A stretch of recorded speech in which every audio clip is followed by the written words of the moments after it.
इंतजार के बाद आखिरकार वो पल आ ही गया। महक को वो खुशी मिली जिसका सपना उसने दिन रात देखा था। डॉक्टर्स का कहना ये है कि महक अब उम्मीद से है और अब इसे कोई टेंशन या परेशानी ना दी जाए, बल्कि इसका बहुत ज़्यादा ख्याल रखा जाए। सब घर वाले बहुत खुश हैं। दूसरी तरफ शाहवीर अब ईमान का बहुत ख्याल रख रहा है। वो उसे कहता है कि तुम मेरी बीवी हो, चाहे तुम ये बात मानो ना मानो, तुम्हारा ख्याल रखना मेरा फ़र्ज़ है।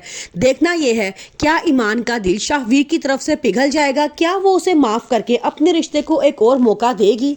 जिस वक्त महक बेहोश होकर गिरी थी उस वक्त किचन में सिर्फ महक और फबीहा थे। सबका ख्याल फबीहा की तरफ जाता है। शायद फबीहा ने कोई ऐसी बात की थी जिससे परेशान होकर महक चकरा के गिर गई है।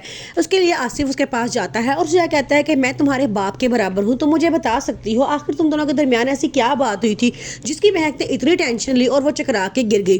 फबीहा कहती है कि अंकल आप मुझसे प्रॉमिस ले लें, मैंने कुछ भी नहीं ऐसा किया, वो तो हमारी अपनी है, मैं उनके साथ क्यों करूँगी। बस मुझे इस बात पर गुस्सा आता है जब वो मुझ पर रौब जमाने की कोशिश करती हैं या मुझ पे काम थोपती हैं। फबीहा के दिल में महक के खिलाफ बहुत सी गलतफहमियां पैदा हो चुकी हैं। फबीहा का सोचना ये है कि महक हर वक्त उस पर रौब जमाती है और उसको काम कहती रहती है, लेकिन महक ऐसा बिल्कुल भी नहीं करती, क्योंकि महक का मकसद होता है घर को बेहतरीन तरीके से चलाना और घर की तमाम जिम्मेदारी सबके दरमियान आपस में बराबर की बांटना। लेकिन फबीहा इसको गलत साइड पर लेके जाती है, क्योंकि महक को शुरू से ईमान और उसकी बहन बिल्कुल नहीं पसंद, लेकिन अपने भाई की जिद के आगे वो खामोश हो गई और वो रिश्ता ये होने दिया। लेकिन वो अभी भी नहीं चाहती कि इन दोनों की आपस में शादी हो। राहिम और मुस्कान को एक साथ देख के वो बड़ा गुस्सा होती है और कहती है कि तुम दोनों इकट्ठे यहाँ पे क्या कर रहे हो। जिस पे मुस्कान कहती है कि मैं तो यहाँ वैसे ही आई थी। तो राहिम कहता है मैं तो आपसे मिलने के लिए आया था, लेकिन मुझे यहाँ पे ये नज़र आ गई तो मैंने इससे बातें शुरू कर दी।